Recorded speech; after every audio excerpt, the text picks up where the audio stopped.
बच्चों नमस्कार। शुरू करते हैं सांप और कौवा भाग 2। तो आओ शुरू करते हैं सांप और कौवा भाग 2।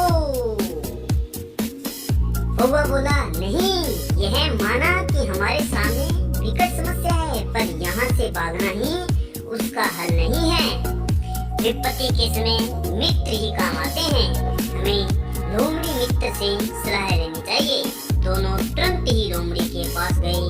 लोमड़ी ने अपने मित्रों की दुख भरी कहानी सुनी। उसने कौवा तथा कौवी के आंसू पोंछे। लोमड़ी ने काफी सोचने के बाद कहा, तुम्हें वह पेड़ छोड़कर जाने की जरूरत नहीं है।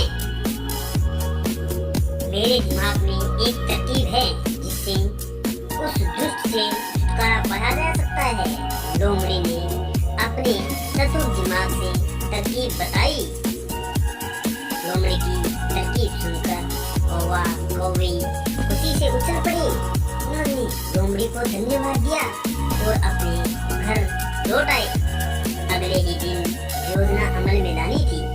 उसी वन में बहुत बड़ा सरोवर था। उसमें कमल और नरगिस के फूल खिलते थे। हर मंगलवार को उस प्रदेश की राजकुमारी अपनी सहेलियों के साथ वहां जल क्रीड़ा करने आती थी।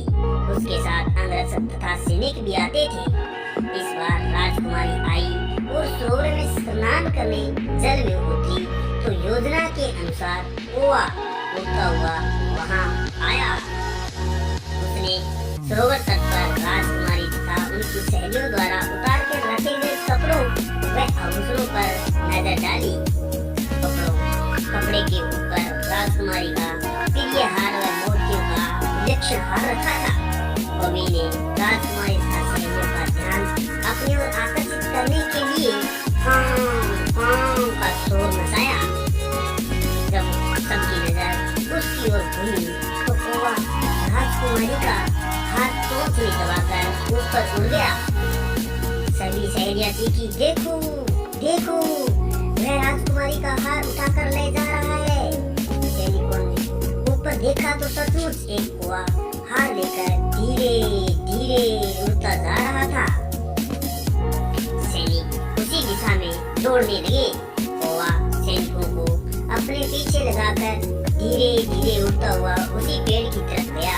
जब सैनिक कुछ ही दूर रह गए तो कौवे ने राजकुमारी का हार इस प्रकार गिराया कि वह सांप की गुहा के भीतर जा गिरा। सैनिक दौड़कर कुएं के पास पहुंचे। उनके सरदार ने कुएं के भीतर झांका। उसने वहां हार और उसके पास ये काले सर्प को देखा।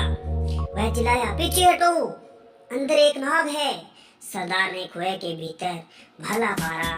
सर्प घायल हुआ और फुफकाराता हुआ बाहर घायल हो गया। जैसे ही वह बाहर आया, सैनिकों ने भालों से उसके 2 टुकड़े कर डाले। इस कहानी से हमें ये सीख मिलती है कि सूझबूझ का उपयोग कर हम बड़ी से बड़ी ताकत और दुश्मन को हरा सकते हैं। बुद्धि का उपयोग करके हर संकट